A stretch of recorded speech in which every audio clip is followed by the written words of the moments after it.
Hello दोस्तों, स्वागत है आपका इस वीडियो में जिसमें हम लोग चैप्टर 6 का लेक्चर नंबर 3 करने वाले हैं। इससे पहले वाले लेक्चर में हम लोगों ने जितने भी एग्जाम्पल थे सबको कर लिया है। आज हम लोग क्वेश्चन नंबर 2 से शुरुआत करते हैं क्योंकि क्वेश्चन नंबर फर्स्ट हो चुका है। तो हमारा क्वेश्चन नंबर सेकेंड क्या है। अब आप लोग को तो आइडिया लग गया होगा कि क्वेश्चन कैसे हैं कैसे नहीं है, क्योंकि जितने भी एग्जाम्पल हैं उसी के आधार पर थोड़ा बदल कर सभी क्वेश्चन आएंगे। तो दूसरा क्वेश्चन क्या बोला है इसमें, दूसरा क्वेश्चन बोला है कि एक घन का आयतन दिया है 8 सेंटीमीटर क्यूब प्रति सेकंड की दर से बढ़ रहा है। अब जो जो दिया है उसको लिखते चलते हैं। अब क्या दिया है, घन का आयतन 8 सेंटीमीटर क्यूब प्रति सेकंड की दर से बढ़ रहा है।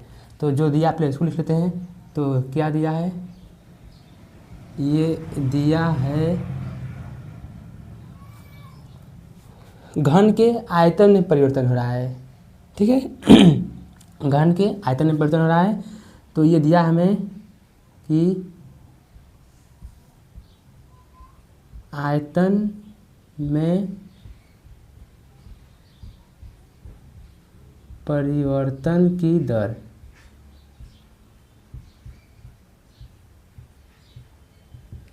किसमें, घन के आयतन में परिवर्तन की दर कितना दिया है, ये दिया है 8 सेंटीमीटर क्यूब प्रति सेकेंड।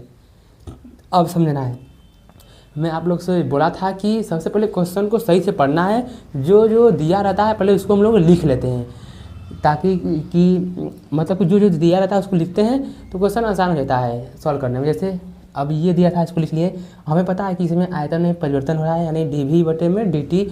तो हम लोग एक बार आयतन का सूत्र लिखेंगे फिर उसका फलन कर देंगे। तो ये अच्छा तरीका होता है, सबसे पहले जो दिया है क्वेश्चन में उसको पढ़ कर लिख लेते हैं। तो ये तो हो गया, घन का आयतन में परिवर्तन की दर 8 सेंटीमीटर क्यूब प्रति सेकेंड की दर से बढ़ रहा है। पृष्ठ क्षेत्रफल किस दर से बढ़ रहा है, यानी कि जो पृष्ठीय क्षेत्रफल है वो किस दर से बढ़ रहा है, कब, जब इसके किनारे की लंबाई 12 सेंटीमीटर है। तो पृष्ठीय क्षेत्रफल पूछा है, पृष्ठीय क्षेत्रफल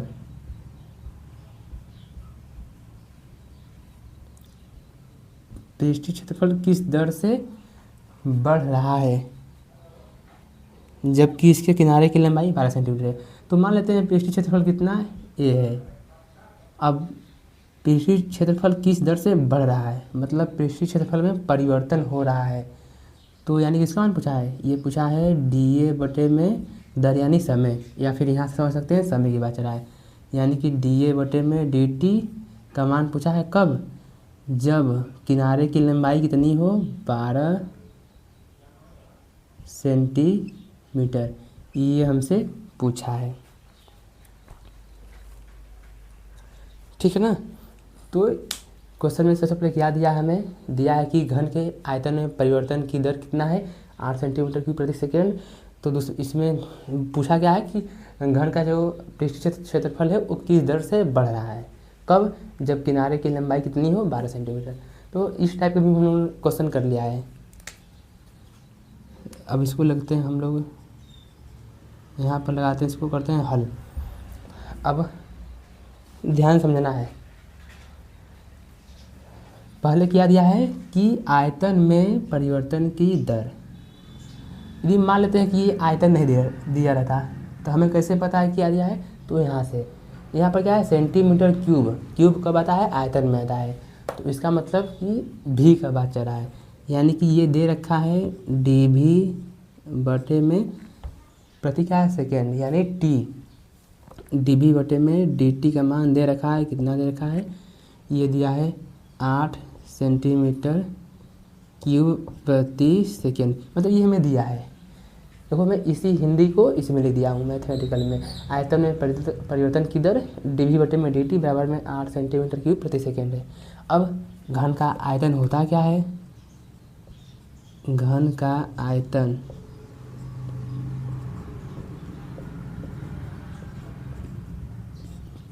यानी भी, घन का आयतन क्या होता है, भुजा क्यूब यानी a क्यूब। तो यहाँ पर क्या किया है, आयतन का अवकलन किया है, तो हम लोग भी क्या करेंगे, अवकलन करेंगे किसके सापेक्ष, t के। तो ये हो जाएगा dV बटे में dt बराबर में, अब देखो ये x के पावर n की तरह यूज होगा, तो 3 आगे 1 पावर कम यानी 2 हो जाएगा। t के सापेक्ष कर रहे हैं a है, ये हो जाएगा dA बटे में dt।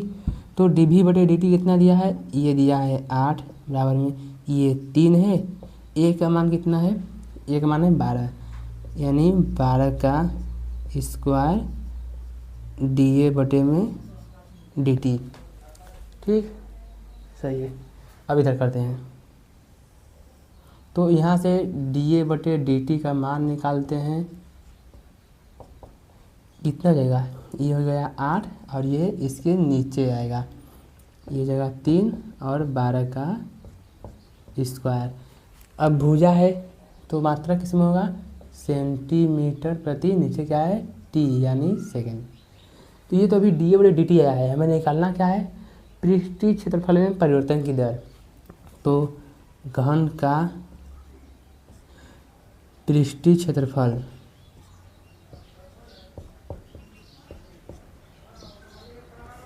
घन का पृष्ठीय क्षेत्रफल को a से लिख देते हैं। अब घन का पृष्ठीय क्षेत्रफल क्या होता है, ये होता है 6a²। तो पृष्ठीय क्षेत्रफल में परिवर्तन की दर पूछा है, तो ये हो जाएगा, यानी कि क्षेत्रफल का अवकलन करना है, तो ये हो जाएगा dA बटे में dt बराबर में, देखो 6 कांस्टेंट है ऐसे ही रहेगा, 2 हो जाएगा आगे 1 पावर कम फिर a का, तो dA बटे में dt, ये हो गया dA बटे में dt बराबर में 6 दूना के 12 हो जाएगा, a कितना है, a 12 दिया है और dA बटे dt कितना आया है, ये आया है 8 बटे में 3 इंटू में 12 का स्क्वायर, तो ये स्क्वायर से ये कट जाएगा, तो dA बटे dt कितना आया, अच्छा ये कब निकलना था, जब r का मान, अरे सॉरी a का मान 12 था ना, कोई दिक्कत नहीं है। ये हो जाएगा 8 बटे में 3, क्षेत्रफल है तो सेंटीमीटर स्क्वायर, नीचे समय है तो सेकेंड। क्वेश्चन देखो कठिन नहीं है, बस जो जो दिया है उसको लिख लेते हैं और फिर उसी के आधार पर, जब ये आयतन के बारे में बात कर रहा था तो आयतन का सूत्र लगा दिए, पृष्ठीय क्षेत्रफल के बारे में बात कर रहा था तो पृष्ठीय क्षेत्रफल का सूत्र लगा दिए, बस हो गया। तो कठिन है नहीं, बस आप लोग को उदाहरण को सही से प्रैक्टिस करना है, बाकी सब क्वेश्चन हो जाएगा। तो ये क्वेश्चन नंबर 2 हो गया, और हम लोग बढ़ते हैं क्वेश्चन नंबर 3 पर। इसका आंसर भेजिए। अब हमारे पास क्वेश्चन नंबर 3 देखो क्या दिया है, ये दिया है कि यदि एक वृत्त की त्रिज्या समान रूप से 3 सेंटीमीटर प्रति सेकंड की दर से बढ़ रही है, परिवर्तन किस में हो रहा है, त्रिज्या में हो रहा है। कैसे कि त्रिज्या जो है 3 सेंटीमीटर प्रति सेकंड की दर से त्रिज्या बढ़ रही है, ठीक है। तो पहले जो दिया उसको लिख लेते हैं। तो ये हमें दिया है कि वृत्त की त्रिज्या 3 सेंटीमीटर दर से बढ़ रही है, तो जो दिया है पहले उसको निपटा देते हैं। ये हमें दिया है, ऐसे सही लगा, हाँ ठीक है। ये दिया हमें क्या कि पूरा लिख लेते हैं, वृत्त के त्रिज्या में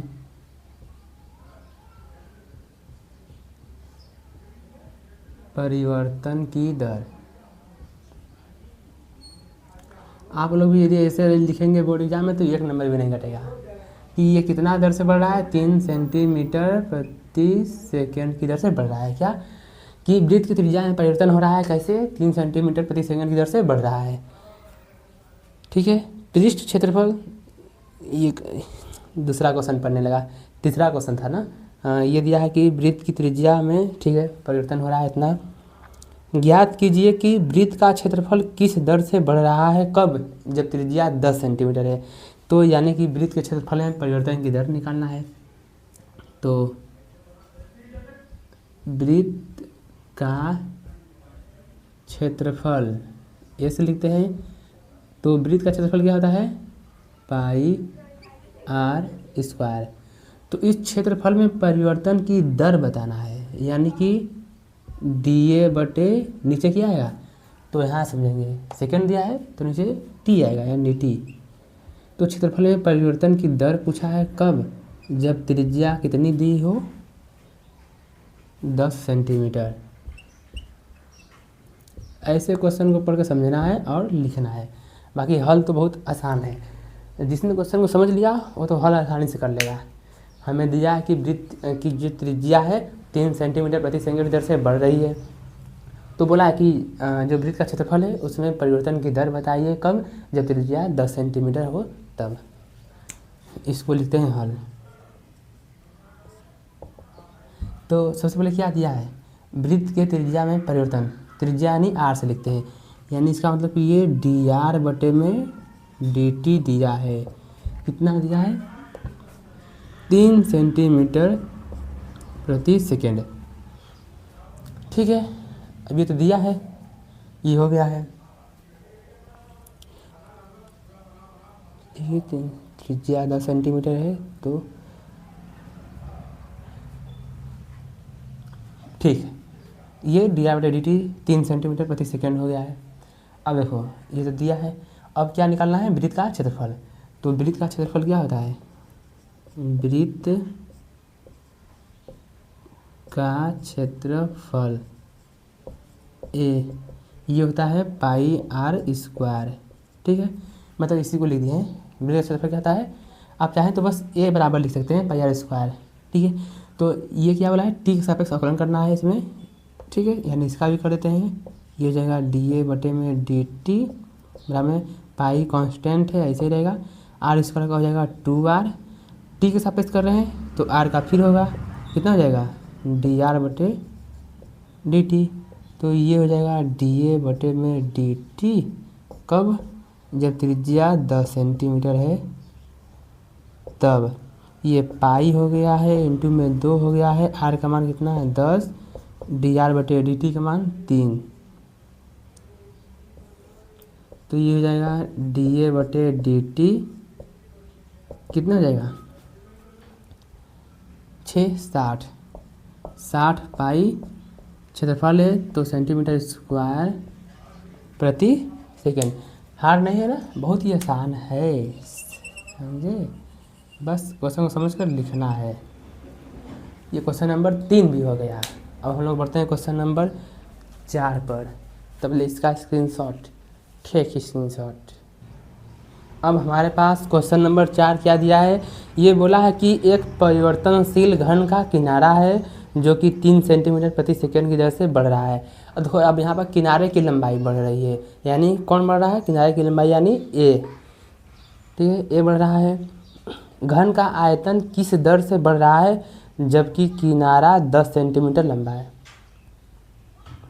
जो दिया इसको पहले लिख लेते हैं। तो देखो इसमें बोला है कि एक परिवर्तनशील घन का किनारा, यानी किनारे में परिवर्तन हो रहा है। तो ये क्वेश्चन नंबर 4 है। तो ये हमें दे रखा है, क्या दे रखा है कि घन के किनारे में परिवर्तन की दर लिख दें, या फिर हिंदी पहले पढ़ लेते हैं क्या दिया है। घन का किनारा 3 सेंटीमीटर प्रति सेकंड दर से बढ़ रहा है, तो लिखेंगे घन के किनारे में परिवर्तन की दर, परिवर्तन की दर कैसे बढ़ रहा है घन का किनारा, 3 सेंटीमीटर प्रति सेकेंड।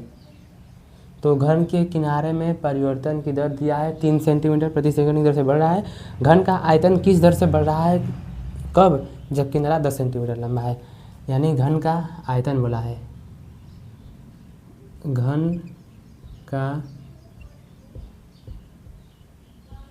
आयतन क्या होता है, भी से इसको लिखते हैं। घन का आयतन क्या होता है, भुजा क्यूब। तो ये बोला कि घन का आयतन किस दर से बढ़ रहा है, यानी कि डी वी बटे में डी टी, टी कैसे आया, सेकंड दिया है, कब, जब किनारे की लंबाई कितनी हो, 10 सेंटीमीटर हो। यही दे रखा है सब।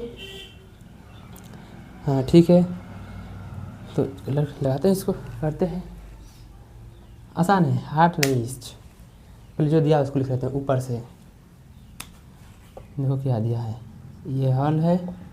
बोला है घन के किनारे में परिवर्तन दर, किनारे को ए से लिखते हैं, यानी कि ए में परिवर्तन की दर, यानी डी ए बटे में डी टी का मान कितना दे रखा है, 3 सेंटीमीटर प्रति सेकंड दे रखा है। अब घन का आयतन भी है, घन का आयतन का सूत्र क्या होता है, भी बराबर में भुजा क्यूब। तो बोला है कि घन के आयतन में परिवर्तन की दर, तो टी के सापेक्ष अवकलन करते हैं। ये हो जाएगा डी भी बटे में डी टी का मान हमसे पूछा है। ये हो जाएगा भुजा क्यूब की, यानी कि एक्स के पावर एन का सूत्र रहेगा, 3 आगे एक पावर कम, और डी ए बटे में डी टी। तो ये डी भी बटे में डी टी कब, जब किनारे की लंबाई 10 सेंटीमीटर हो तब। ये कितना हो जाएगा, 3, ये कितना है 10 का स्क्वायर हो जाएगा। डी ए बटे डी टी कितना दिया है, 3 दिया है। तो ये डी भी बटे डी टी का मान कितना आ गया हमारे पास, 600। 600 क्या आयतन है, तो सेंटीमीटर क्यूब प्रति सेकेंड।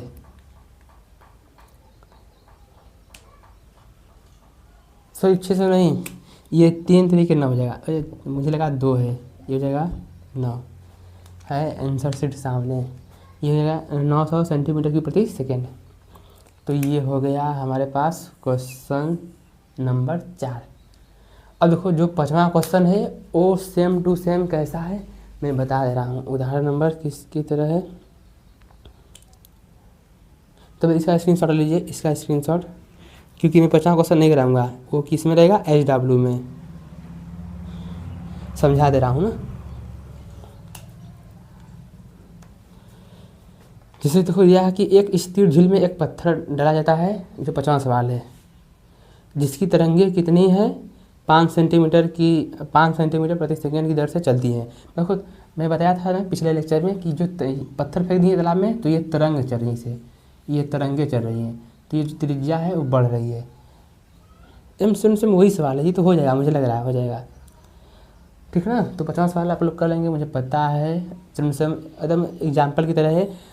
6वां मैं करा रहा हूँ, और 7वां भी आप लोग कर लेंगे। उदाहरण नंबर शायद 4 की तरह एकदम है, सेम टू सेम, बस अंक बदला है। वहाँ पर 2 था तो यहाँ पर 3 है, वहाँ पर 5 था तो यहाँ पर 1 है, मतलब ऐसे ही सब है। तो 7वां भी हो जाएगा, यानी 5 और 7, ये है HW में। अब हम लोग बढ़ते हैं क्वेश्चन नंबर 6 की तरफ। 6ठे क्वेश्चन में बढ़ते हैं, तो यानी आज 7 तक तो हो जाएगा ना, ठीक। तो इसका स्क्रीनशॉट हो गया होगा। अब हम लोग बढ़ते हैं अगले क्वेश्चन पर। ये 6ठा क्वेश्चन क्या बोला है, ये बोला है कि एक वृत्त की त्रिज्या 0.7 सेंटीमीटर प्रति सेकंड दर से बढ़ रही है, दिया है। अब तो क्वेश्चन आसान लग रहे होंगे। तो परिवर्तन किसमें हो रहा है, वृत्त की त्रिज्या में। तो वृत्त की त्रिज्या में परिवर्तन हो रहा है, तो वृत्त की त्रिज्या, इसमें क्या हो रहा है, परिवर्तन हो रहा है। तो वृत्त की त्रिज्या में परिवर्तन की दर कितना दे रखा है, ये दे रखा है 0.7 सेंटीमीटर प्रति सेकेंड। ये वृत्त की त्रिज्या में परिवर्तन दे रखा है। इसकी परिधि की वृद्धि दर क्या है, मतलब परिधि में परिवर्तन कैसे हो रहा है, कब, जब r का मान 4.9 सेंटीमीटर है। तो वृत्त की परिधि क्या होता है, वृत्त की परिधि को चाहे P से लिखें चाहे किसी भी चीज़ से, कोई दिक्कत नहीं, पर सही से देखें तो C से इसको लिखते हैं। तो वृत्त की परिधि क्या होती है, 2πr। तो बोला है कि परिधि में परिवर्तन किस दर से हो रहा है, किस दर से हो रहा है, कब, जब त्रिज्या का मान कितना दे रखा है, 4.9 सेंटीमीटर। ये क्वेश्चन दे रखा है। देखो हार्ड नहीं है, आसान है। वृत्त की त्रिज्या में परिवर्तन की दर हमें दिया है 0.7 सेंटीमीटर। तो बोला है वृत्त की परिधि किसी दर से बढ़ रही है, कब? जब त्रिज्या का मान 4.9 सेंटीमीटर हो तब। हल लिखते हैं। तो त्रिज्या में परिवर्तन हो रहा है, यानी dr/dt का मान दे रखा है, कितना दे रखा है? 0.7 सेंटीमीटर पर सेकेंड। परिधि में परिवर्तन बोला है, परिधि क्या होता है? 2πr। परिधि को चाहे p से चाहे a से लिखते हैं, पर वृत्त में c से ही पड़ता है। तो ये हो जाएगा dc/dt। देखो 2π कांस्टेंट है, r का आकलन dr/dt। अब हमें ये dc/dt का मान बताना है, कब? जब त्रिज्या कितनी हो? 4.9 सेंटीमीटर। तो ये 2π हो गया। dr/dt का मान कितना है? 0.7। लिखता है कहीं मिस्टेक हुआ है कि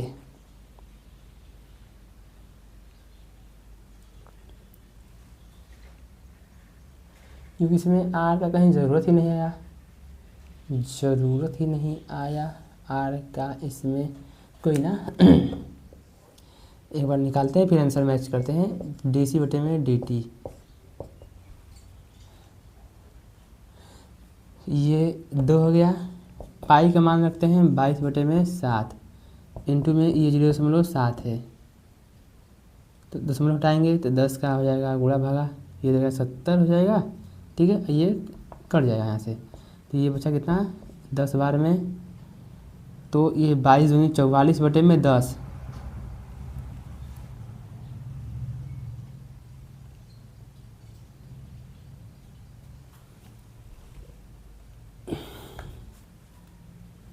हाँ ठीक है, सही है। मुझे लगा कि मीटर में दिया है, तो ये हो जाएगा dc/dt। देखो 22 गुना के 44/10 कितना हो जाएगा? 4.4 सेंटीमीटर पर सेकेंड। सेंटीमीटर क्यों? क्योंकि परिमाप है और समय। अब इसको समझना है। इसमें वृत्त की त्रिज्या में परिवर्तन दिया था, परिधि में पूछा था परिवर्तन की दर, कब? जब त्रिज्या का मान 4.9 है। तो त्रिज्या में परिवर्तन है, यानी dr/dt कितना है? 0.7 दे रखा है। अब परिधि पता है 2πr होता है। अब इसमें परिवर्तन की दर बताना है, यानी t के सापेक्ष अवकलन 2π कांस्टेंट है, r का हो जाएगा dr/dt। तो इसका मतलब ये हुआ कि 2π का अवकलन यही होता है, मतलब कांस्टेंट का हो गया। dr/dt का मान दे रखा है। अब बस यहाँ पाई का मान रख दिए, दशमलव हटाने के लिए 10 का गुणा भाग कर दिए, तो दशमलव हट गया, 10 नीचे गया, काट दिया, हो गया। ठीक है, यानी कि इसमें r का मान नहीं रखना था, मतलब ये थोड़ा सा घुमाने के लिए दिया है। ठीक है, तो आज के लिए इतना ही रहने देते हैं। क्वेश्चन नंबर आज हम लोग का 7 तक हो चुका है। ये 5 और 7 बताया था ना, होमवर्क में करना है। अब अगले लेक्चर में हम लोग करेंगे क्वेश्चन नंबर 8 से। तो इसका स्क्रीनशॉट ले लीजिए।